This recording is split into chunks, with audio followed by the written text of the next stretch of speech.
ನಮಸ್ತೆ, ನಾನು ಸ್ವಾಮಿ ಮಾತಾಡ್ತಾ ಇರೋದು ಶ್ರೀಕಂಠೇಶ್ವರ ಪ್ರಾಪರ್ಟೀಸಿಂದ.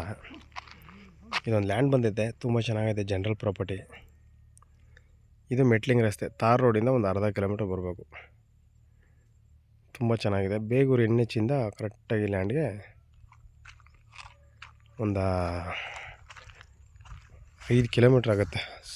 5 ಕಿಲೋಮೀಟ್ರ್ ಆಗುತ್ತೆ ಲ್ಯಾಂಡ್ಗೆ. ಫುಲ್ ರೆಡ್ ಸ್ಯಾಲು ನೋಡಿ, 2.5 ಎಕರೆ ಇದೆ. ಕೆಂಪು ಭೂಮಿ, ಸುತ್ತ ಫೆನ್ಸಿಂಗ್ ಇದೆ. ಒಂದು 4 ಹುಣಸ ಮರ ಸಿಗುತ್ತೆ ನಿಮಗೆ.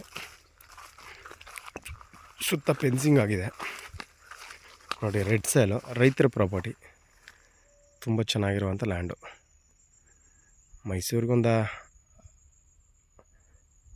50 ಕಿಲೋಮೀಟ್ರ್ ಆಗುತ್ತೆ ಲ್ಯಾಂಡಿಂದ. 48 ಕಿಲೋಮೀಟ್ರ್ ಆಗುತ್ತೆ ಲ್ಯಾಂಡಿಂದ. 48 ಕಿಲೋಮೀಟ್ರ್ ಆಗುತ್ತೆ.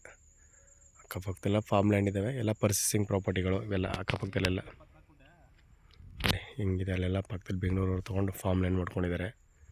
ಏನು ತೊಂದರೆ ಇಲ್ಲ. ಎಲ್ಲ ವಿಲೇಜ್ಗೆ ಹತ್ತಿರ ಇದೆ. ಜಸ್ಟ್ ವಿಲೇಜ್ಗೆ ಹೋಬಳಿ ಇದೆ. ಹೋಬಳಿಗೆ ಜಸ್ಟ್ ಒಂದು ಇಲ್ಲಿಂದ ಅರ್ಧ ಕಿಲೋಮೀಟ್ರ್ ಆಗುತ್ತೆ ನೋಡಿ. ಇಲ್ಲೂ ಯಾರು ಬೆಂಗಳೂರವ್ರು ತೊಗೊಂಡಿದ್ದಾರೆ, ಏನು ತೊಂದರೆ ಇಲ್ಲ. ಇವ್ರು ಎಕರೆಗೆ ಹೇಳ್ತಾ ಇರೋದು 27 ಲಕ್ಷ. ಒಂದು ಎಕರೆಗೆ 27 ಲಕ್ಷ ಹೇಳ್ತಾರೆ. ಡೈರೆಕ್ಟ್ 1 to 1 ಸಿಟ್ಟಿಂಗ್ ಇರುತ್ತೆ ಶ್ರೀಕಂಠೇಶ್ವರ ಪ್ರಾಪರ್ಟೀಸಿಂದ. ನೋಡಿ, ತುಂಬ ಚೆನ್ನಾಗಿದೆ. ಜನರಲ್ ಪ್ರಾಪರ್ಟಿ, ಕೆಂಪು ಭೂಮಿ ನೋಡಿ. ಒಳ್ಳೆ ಹಾಕಿದ್ದಾರೆ. ಒಳ್ಳೆ ವಾಟರ್ ಸೋರ್ಸಸ್ ಇದೆ ನೋಡಿ. ಪಕ್ಕದಲ್ಲೆಲ್ಲ ತೊಗೊಂಡಿದ್ದಾರೆ. ಎಲ್ಲ ಬರೀ ಪರ್ಚೇಸಿಂಗ್ ಪ್ರಾಪರ್ಟಿ. ಬೆಂಗಳೂರವ್ರು ತೊಗೊಂಡಿರೋದೆ. ಇಲ್ಲೊಂದು ತೋಟ ತೊಗೊಂಡಿದ್ದಾರೆ. ಇನ್ನು ಈ ಕಡೆ ತೋರಿಸ್ತೀನಿ. ಇನ್ನೂ ಒಂದು ತೋಟ ಸುಮಾರು ಒಳ್ಳೆ ತೊಗೊಂಡಿದ್ದಾರೆ. ಫೆನ್ಸಿಂಗ್ ಇದೆ, ಎಲ್ಲ ರೆಡಿ ಇರೋಂಥ ಲ್ಯಾಂಡ್ ಇದು. ತುಂಬ ಚೆನ್ನಾಗಿರುವಂಥ ಲ್ಯಾಂಡು. ಆರಾಮಾಗಿರ್ಬೋದು. ಏನು ಡಾಕ್ಯುಮೆಂಟ್ಸ್ ಎಲ್ಲ ಲೀಗಲ್ ಆಗಿದೆ. ಇವ್ರು ತಗೊಂಡು ಸುಮಾರು ಒಂದು 10 ವರ್ಷ ಆಗಿದೆ. ತುಂಬ ಚೆನ್ನಾಗಿದೆ. ರೆಡ್ ಸ್ಯಾಲು ನೋಡಿ.